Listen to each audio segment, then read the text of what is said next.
მოგესალმებით კიდევ ერთხელ. როგორც მოგეხსენებათ, ბოლო 3 დღის განმავლობაში უკვე ორჯერ ჩავატარეთ საპარლამენტო უმრავლესობის ხტომა. პირველი ხტომის შემდეგ ჩვენ საზოგადოებას ვუთხარით, რომ გავამკაცრებთ კანონმდებლობას, როგორც ადმინისტრაციულ, ასევე სისხლის სამართლებრივი მიმართულებებით, პოლიტიკოსებზე, საჯარო მოხელეებზე, პოლიციელებზე და ასე შემდეგ თავდასხმებთან დაკავშირებით. ასევე ვთქვით, რომ ჩვენ გავაგრძელებთ მუშაობას ყველა თავსმოხვეული საკანონმდებლო ხარვეზის აღმოსავლად იმისთვის, რომ ხალხის მიერ არჩეულ ხელისუფლებას ჰქონდეს სახელმწიფოს მართვის ყველა შესაბამისი ბერკეტი და საშუალება. ბოლო დროს განვითარებულმა მოვლენებმა, მათ შორის USAID-ის მსოფლიო მასშტაბის სკანდალმა და არა მხოლოდ ამან, ყველა დაარწმუნა, რომ ჩვენი ქვეყანა ბოლომდე უნდა დავიბრუნოთ და არარსებული პრობლემებით, გამოგონილი ბრალდებებით ვერავინ უნდა შეძლოს ჩვენი სამშობლო ამყოფოს მუდმივი ჯანჯღარის რეჟიმში.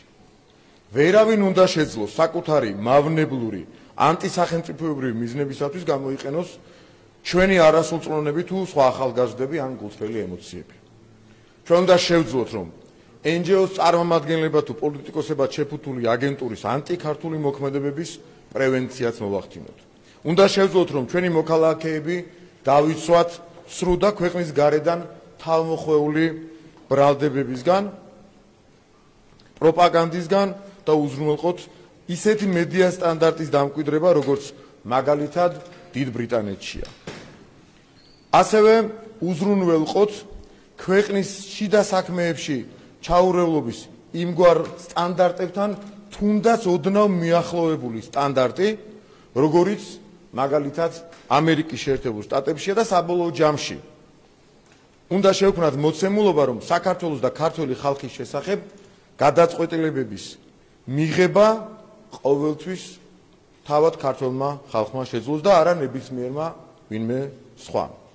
სწორედ აქ შეიძლება იყოს ეროვნული და ღირსეული, რეალურად ევროპული ღირებულებებისა და ინტერესების თანხვედრა. სწორედ ამ შემთხვევაშია მხოლოდ და მხოლოდ შესაძლებელი ეკონომიკის ზრდა და ხალხის კეთილდღეობის უზრუნველყოფა. ამ მიზნით წარმოგიდგენთ ძირითად საკითხებს ჩვენს მიერ მიღებული გადაწყვეტილებებიდან. მომდევნო 2 თვის განმავლობაში გავამკაცრებთ ანტინარკოტიკულ პოლიტიკასა და კანონმდებლობას, სადაც სახელმწიფო ნარკოტიკის ნებისმიერი სახის გამსაღებლის მიმართ იქნება უკიდურესად მკაცრი, ხოლო მომხმარებლებს მათი ყველა უფლების დაცვასთან ერთად უბიძგებს უარი თქვან ნარკოტიკული საშუალებების მოხმარებაზე, უნებრივია ჰეროინის და მარიხუანას მომხმარებლებზე ერთნაირი დამოკიდებულება ნამდვილად არ იქნება. ასევე მათი უფლებების განუხრელი დაცვით პარალელურად გავამკაცრებთ არასრულწლოვანთა მართლმსაჯულებას.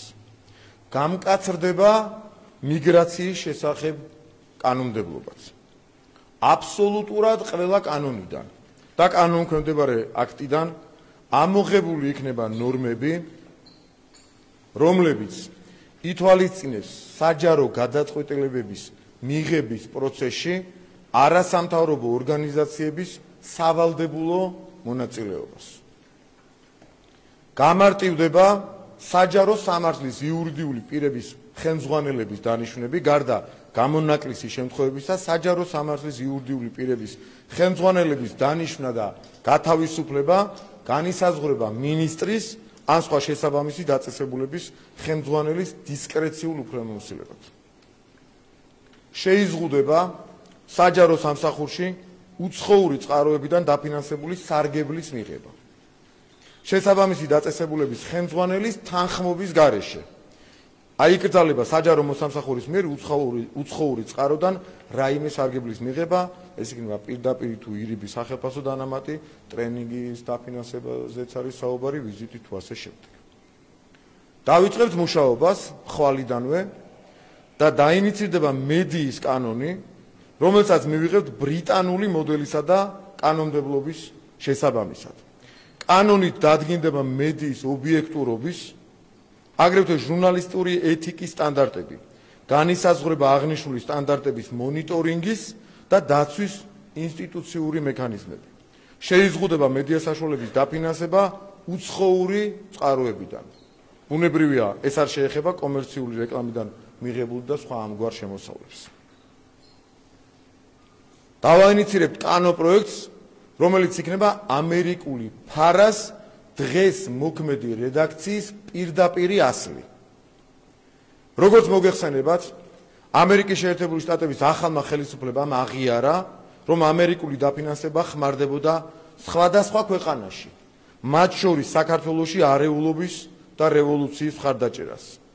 შარშან პარლამენტმა მიიღო ფარას მსუბუქი ვერსია, რომელიც ჯერ სრულფასოვნად არც აგვიმოქმედებია, თუმცა იცით, რომ მიუხედავად მისი ძალაში შესვლისა, რეესტრში რეგისტრაციაც კი არ გაუვლია რამდენიმე ათეული, ყველაზე მდიდარ და გარედაფინანსების მიმღებ ყველაზე მსხვილ არასამთავრობო ორგანიზაციას.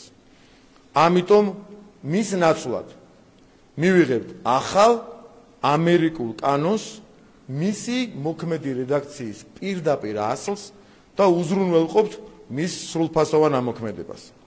პარალელურად მთავრობა შექმნის ფონდს საზოგადოებრივი ორგანიზაციების ინიციატივების დასაფინანსებლად, რისთვისაც რჩევა ცვლილებები გრანტების შესახებ კანონში.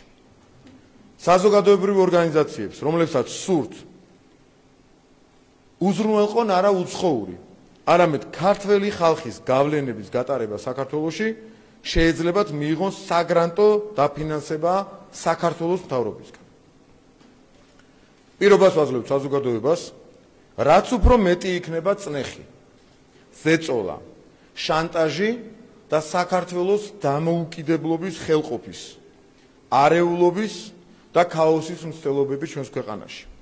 მით უფრო მკაცრი იქნება რეაგირება ამ ყველაფერზე და გაგრძელდება მათ შორის როგორც სამართლებრივი, ასევე პოლიტიკური რეაგირებები იმისათვის, რომ მოხდეს ამ ყველაფრის პრევენცია, რომ ქვეყანა აღარასდროს დაექვემდებაროს შანტაჟს, მისი ინსტიტუტები იყოს ძლიერი და ვერავინ ვეღარასდროს გაბედოს საქართველოს შიდა საქმეებში ჩარევა, მისი დამოუკიდებლობის ხელყოფა და ქართველი ხალხის გადაწყვეტილებების უპატივცემულობა. დიდი მადლობა, ახლა დავეოდებით თქვენ შეკითხვას.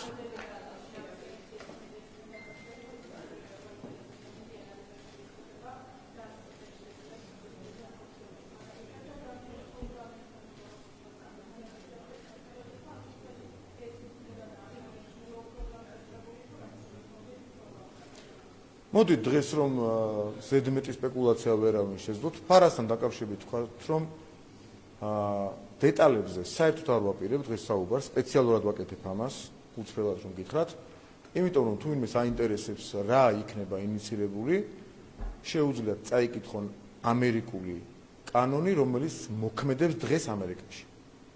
30-იან წლებში რომ მიიღეს კი არა, დღეს რაც მოქმედებს ამერიკაში და ჩვენ დავაინიცირებთ მის პირდაპირ ასლს. წინა შემთხვევაში რაღაც თარგმანზეც იყო ხოლმე პრობლემა და ასე შემდეგ. თუ ვინმეს უნდა თავად თარგმნოს კარგად, მოიტარნოს და მის ნათარგმნს შევამოწმოთ, ჯერ სწორად არის თუ არა ნათარგმნი, რა თქმა უნდა და იმას დავაინიცირებთ. ამერიკაში მოქმედი კანონის პირდაპირი ასლი, ანუ ამერიკული კანონი იქნება დაინიცირებული, ყველა კითხვაზე პასუხს გაგცემთ ამ კანონის წაკითხვა. ქართული თარგმანი ასე პირდაპირ არ დევს, იყო თავის დროზე იქ რაღაცები გამოკლებული ტექნიკურად გასწორებული და შემდეგ. პირდაპირ თარგმანი ნახეთ და ყველა კითხვაზე იქნება პასუხი გაცემული. პირდაპირ ასლი, რაც მოქმედებს დღეს ამერიკის შეერთებულ შტატებში და რომელიც უზრუნველყოფს ჩაურევლობის ძალიან მაღალ ხარისხს. რაც შეეხება მედიის ნაწილში, აქაც ხვალიდანვე დავიწყეთ მუშაობას, ჩვენ ძალიან ზოგადად შეგვიძლია ვთქვათ, რომ BBC სტანდარტად წოდებული, ეგრეთ წოდებული ნორმები, ეს არის მოქმედი ნორმები ბრიტანეთში დღეს, ჩვენ ამ შემთხვევაშიც ბრიტანულ ნორმებთან შესატყვის და შესაბამის კანონმდებლობას შემოვიტანთ ქართული მედია ბაზრისათვის, იმისათვის რომ უზრუნველყოთ ჩვენი მოქალაქეების სიცოცხლისგან დაცვა, უცხოური ჩაურევლობის გარანტიები ავიღოთ მაქსიმალური და ეს იქნება ანალოგიური როგორც ბრიტანული კანონმდებლობა. აქ ჩვენ ყველას თქვენთაგან ვგნებავთ თუ თქვენი სურვილი იქნება ჩაგხსნათ ამ მუშაობაში და ასევე აბსოლუტურად შეგნებულად ჩვენ არსად გვეჩქარება. ეს სპეციალურად ვაკეთებ ასეთ განცხადებას, რომ არც ერთი მათგანი, რაზეც მე ახლა ვილაპარაკე, არ დაგვინიცირებია. ეს იქნება მომდენო დღეებში, მომდენო კვირებში, ჩვენ დაახლოებით 2 მაქსიმუმ 3 თვის განმავლობაში შევძლებთ ამ კანონების 3 მოსმენით მიღებას. დაჩქარებული წესით არ იქნება არც ერთი, რაზეც ახლა მე ვილაპარაკე, იქნება დეტალური მსჯელობები ამასთან დაკავშირებით, სამუშაო დროც ბევრი გვექნება, არსად გვეჩქარება და ყველა მათგანს ავამოქმედებთ დაახლოებით 2-3 თვის შემდეგ.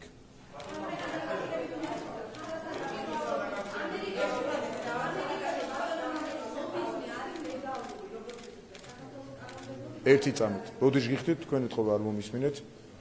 დავანებოთ ყველა დეტალს თავი. ლობიზმ შეეხება, ლობიზმის შესახებ იქნება. არ შეეხება, არ იქნება.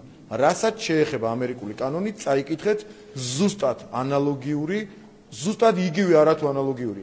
იგივე იქნება დაკოპირებული და დაინიცირებული.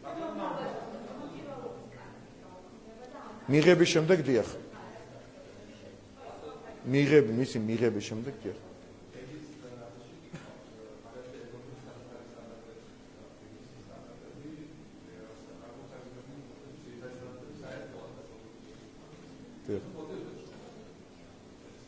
თქვენ გაქვთ შიში რომ ევრონიუს BBC სტანდარტები მოვა წინააღმდეგობაში. BBC სტანდარტებს დავნერგავ და თუ ევრონიუსის რომელიმე სტანდარტი ან ნორმა წინააღმდეგობაში მოვა, შემოიტანეთ ამასთან დაკავშირებით ინიციატივა ჩვენთან და შევეცდებით რომ მოვარგოთ საერთო სტანდარტი დავნერგოთ ევრონიუსისა და BBC-ს. არ შეგეშინდეთ ამას. BBC-ს ეგრეთ წოდებული წეღან სიტყვა ეგრეთ წოდებული სპეციალურად თქვი, იმიტომ რომ ამ შემთხვევაში საუკეთესო ასე ვთქვათ ოქროს შუალედი მიგვაჩნია ბრიტანელებს აქვს. თუ სხვა აზრი გექნებათ, ამაზეც ვიმსჯელოთ. ამიტომ გვაქვს ჩვენ 2 თვე წინ, რომ თუ BBC სტანდარტი არ მოგწონთ, რა არ მოგწონთ, ამაზეც ვიმსჯელოთ. ანუ დღეს მე სპეციალად რომელიმე ნორმის, ნორმატიული შინაარსის შესახებ არ მისაუბრია, ან რომელიმე დოგმის შესახებ არ მისაუბრია, ჩვენ დღეს მხოლოდ ვაცხადეთ პრინციპებს და არა რაიმე კონკრეტულ გადაწყვეტას. ერთ შემთხვევაში ამერიკული კანონის მოქმედი რედაქციის პირდაპირ ასას. მეორე შემთხვევაში ბრიტანულ მიდგომას და ასე შემდეგ. იქ ძალიან ბევრი მნიშვნელოვანი საკითხია, შეიძლება ბევრი ერთად თავს მოვახვიეთ ახლა და გააზრება ცოტა რთული იყოს, მაგრამ საერთო ამას ყველაფერს ამ გადაწყვეტილებების პაკეტს ასე დავარქვათ, აქვს ის, რომ ჩვენ უნდა უზრუნველყოთ, რომ ამ ქვეყნის დაშანტაჟება ვერავინ შეძლოს და საქართველოს შესახებ გადაწყვეტილებები მხოლოდ და მხოლოდ საქართველოში მიიღებოდეს და ის მავნებლობა, რომელსაც უკვე წლებია ცდილობენ საქართველოში ომში ჩართვის მცდელობებიდან დაწყებული, საქართველოში ქაოსით გაგრძელებული, ეკონომიკის ჩამოშლით გაგრძელებული ასევე დამთავრდეს და თუ რაიმე ობიექტური გარემოებები არ იქნება მოგონილი ბრალდებებით, შანტაჟით, შეურაცხყოფებით, რაღაცა მოგონილი ბულინგებით და ასე შემდეგ, მოგონილი მორალისტობით, ვერავინ შეძლოს გარე მიზნების და განზრახვების ამ ქვეყნისათვის თავს მოხვევა. საერთო პრინციპია ეს, დანარჩენი შედარებით, რა თქმა უნდა, შედარებით ხას ვუძლავთ. მეორე ხარისხოვანია და ჩვენ ამ გადაწყვეტილებებით ამ ყველაფერს უზრუნველყოფთ. დიდი მადლობა.